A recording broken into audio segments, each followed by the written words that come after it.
Баршаңызға қайырлы күн достар. Бүгін біз осындай әдемі тойбастарларды пластик бөтелкелерден жасап үйренетін боламыз. Ол үшін ең алдымен менің каналыма тіркелуді ұмытпаймыз. Бізге ол үшін осындай пластик бөтелке қажет болады. Ыстық клей, канцелярский пышақ, қайшы және әртүрлі түсті фоамиран қажет болады. Ең алдымен пластикалық бөтелкеміздің түбін канцелярский пышақпен қиып алатын боламыз. Келесі жолы пластик бөтелкенің үстіңгі жағынан жасалу жолын үйрететін боламын. Осылай қиып аламыз. Енді оны жақсылап тазалап алатын боламыз. Міне осылай тазалап алдым. Енді фоамиранымызға дөңгелекті бастырып, мен аю жасайтын болғандықтан құлақтың суретін қосып сызып алатын боламыз.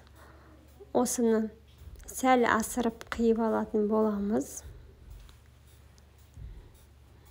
Осылай қиып аламыз. Міне қиып дайындап алдым. Енді қақ ортасынан бүктеп, конфет салатын қиықтар түсіретін боламыз. Осылай қиықтар түсіреміз. Енді ыстық клейдің көмегімен бірінші баклажкаға тамызып, фоамиранға жабыстырып шығатын боламыз. Осылай жабыстырып аламыз. Енді түрлі түсті фоамираннан болмаса фетрдан аюдың бейнесін салатын боламыз.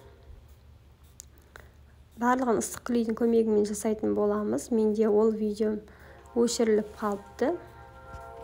Сондықтан осы видеодағы суретке қарап, өздеріңіз аюдың аузын, мұрнын, көзін салып алсаңыздар болады.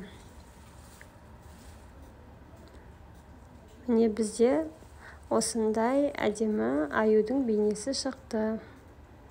Екінші түрін көрсетейін. Тағы да баклажканың түбін кесіп алып, оны жылтырақ фоамиранға жабыстырып алатын боламыз.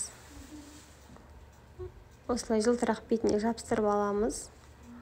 Артық жерін дөңгелектеп қиып тастайтын боламыз. Артық жерін қиып алатын боламыз.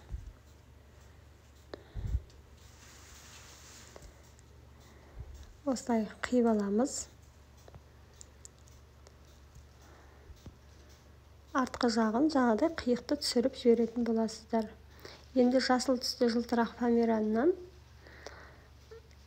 бұны біз конфет тәріздес етіп істейміз. Сол үшін осындай етіп екі конфетіміздің фантигі дейміз ғой, сондайды жасап алатын боламыз. Осы қиғанымызды екіге бөліп,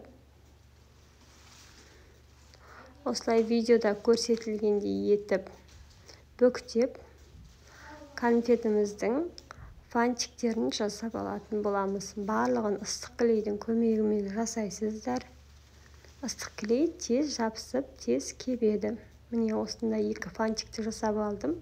Енді оны ыстық клейдің көмегімен екі жағына жабыстыратын боламыз. Бұл тойбастарларды балаларымыздың тұсаукесер, туған күн, бесік тойларына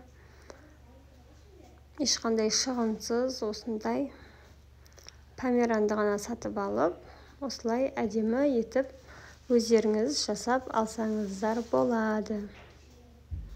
Міне конфетіміздің бетін осындай қылып әдемілейміз. Міне дайын болды. Енді ішінен конфетімізді саламыз. Өз қалауларыңызша конфет салсаңыздар болады. Міне бізде әдемі қарапайым баклажкадан осындай әдемі тойбастарлар шықты. Менімен болғандарыңызға рахмет. Видеом ұнаса таратып, лайк басып, комментарий жазып қойыңыздар. Назарларыңызға көп рахмет. Пайдаларыңызға жарасын.